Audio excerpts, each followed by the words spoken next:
आज हम लोग करेंगे क्वेश्चन नंबर 5 जो कि एग्जाम्पल है। इसमें कहा गया है कि पार्टिकल स्टार्ट फ्रॉम रेस्ट, यानी कि कोई भी पार्टिकल स्टार्ट करता है रेस्ट से, तो यहाँ t इज इक्वल टू 0 ले लें और t समय में यानी at time t second the speed is found to be 100, यानी कि यहाँ मान लीजिए t सेकेंड में यहाँ पहुँचता है और उस वक्त इसकी स्पीड 100 मीटर पर सेकेंड है।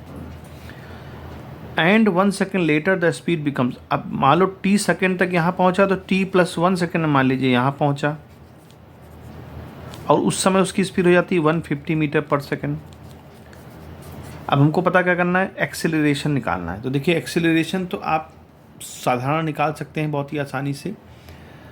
तो एक्सेलरेशन के लिए फार्मूला लगाएंगे v is equal to u plus a t. जहाँ पर हमको v दिया है इस इतने पार्ट में हम निकाल सकते हैं। इसको फाइनल स्पीड मान लीजिए, इसको इनिशियल स्पीड मान लीजिए। और टाइम यहाँ कितना लग रहा है भाई, टाइम t से चला और t प्लस 1 पहुँचा, ठीक है। तो जो टाइम का है वेलोसिटी, फाइनल वेलोसिटी हमारी है 150 मीटर पर सेकेंड। या ऐसा कर लें, यहाँ से ना करें, हम यहाँ से स्टार्टिंग मान लें कि स्टार्टिंग से यहाँ पहुँचा t प्लस 1 सेकेंड के लिए, नहीं तो ऐसे फिर अलग तरीके से क्वेश्चन करना पड़ेगा। हम ये माने कि 0 सेकेंड से लेकर के t प्लस 1 सेकेंड में 150 मीटर स्पीड पा लेता है, तो फाइनल वेलोसिटी हमारी क्या हो जाती है 150 मीटर पर सेकेंड। और इनिशियल वेलोसिटी 0 मान लें क्योंकि यहाँ से स्टार्ट किया है, तब क्या हो जाएगा v is equal to u plus a t. तो v की वैल्यू कितनी है 150, u हमारा 0 मान लें और a की वैल्यू पता करनी है और टाइम हो जाएगा t प्लस 1 सेकेंड, ठीक है।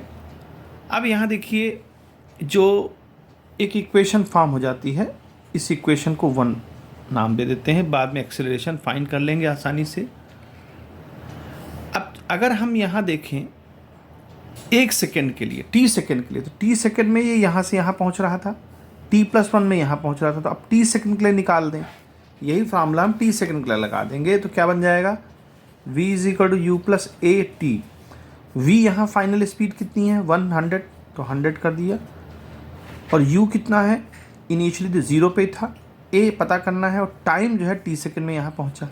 तो ये इक्वेशन नंबर हो गई 2। अब इक्वेशन 1 और 2 को हम सॉल्व कर लें। at की वैल्यू 100 है, यानी इस at की वैल्यू उठा के यहाँ रख दें वैल्यू, तो कितना हो जाएगा, इसका मल्टीप्लाई करेंगे at प्लस a, और at की वैल्यू हमको 100 दे रखी है, तो 150 is equal to 100 plus a। तो यहाँ a की वैल्यू फाइंड हो जाएगी 50 मीटर पर सेकेंड स्क्वायर। ये हमारा पहला आंसर हो गया। अब अगर हम बात करते हैं तो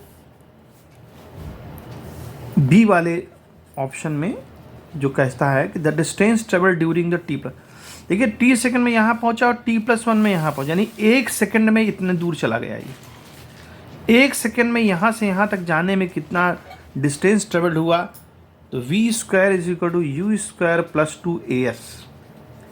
अब v हमारा कितना है फाइनली 150 का स्क्वायर, u यहाँ कितना है 100 का स्क्वायर, a की वैल्यू 50 है और s हमको पता करना है। यानी इस 1 सेकेंड में t में यहाँ पहुँचा, t सेकेंड में यहाँ पहुँचा, t प्लस नहीं 1 सेकेंड में इतना डिस्टेंस चला है। तो ये जो है हम यहाँ से, तो इसको इधर ले आइए, तो 150 का स्क्वायर माइनस 100 का स्क्वायर इज इक्वल टू 2 का 50 मल्टीप्लाई कर दिए तो 100 हो जाएगा। ये a माइनस बी के होल स्क्वायर को खोलेंगे, जब a plus b a minus b, तो ये उसी फार्मूले से लग जाएगा 250, एक बार ऐड कर दिया और एक बार सब्ट्रैक्ट कर दिया। अब s की वैल्यू आएगी तो यहाँ 2 0 कैंसिल हो जाएंगे, सिर्फ s की वैल्यू आ जाएगी 125 मीटर। ये हो गया। अब ये जो पहला पार्ट था एक्सेलरेशन का, ये दूसरे तरह से भी निकाला जा सकता है। कैसे, देखिए जो हम पहले कर रहे थे, v इसको v is equal to u plus a t में यहाँ लगा दें। ये स्टार्टिंग की स्पीड मान लें, ये इनिशियल की स्पीड मान लें, क्योंकि 1 सेकेंड में ऐसा हुआ है। एक्सेलरेशन कांस्टेंट है यहाँ से यहाँ तक, तो हम कहीं का भी निकाल देते, किसी के बीच का, तो यहाँ का बीच का निकालते, तो ये इनिशियल वेलोसिटी मान लीजिए, तो v is equal to u plus a t. v यहाँ है 150, u यहाँ पर कितना है 100 है, और a हमको निकालना t1 हो जाए, क्योंकि यहाँ से यहाँ के बीच में एक ही सेकंड लगा है, यहाँ पर t सेकंड लगा तो यहाँ t+1, यानी कि अगर डिफरेंस निकालेंगे तो 1 सेकंड हुआ, तो 1 सेकंड के लिए कितना हो जाएगा, तो ये हटाएंगे यहाँ ले जाएंगे तो 50 मीटर पर सेकंड स्क्वायर आ जाए। ऐसे भी कर सकते हैं जैसे हम पहले कर रहे थे, या दो इक्वेशन बना लें, यहाँ से यहाँ तक के लिए, यहाँ से यहाँ तक के लिए। तो इस तरह से इस क्वेश्चन को दोनों तरीके से सॉल्व कर सकते हैं।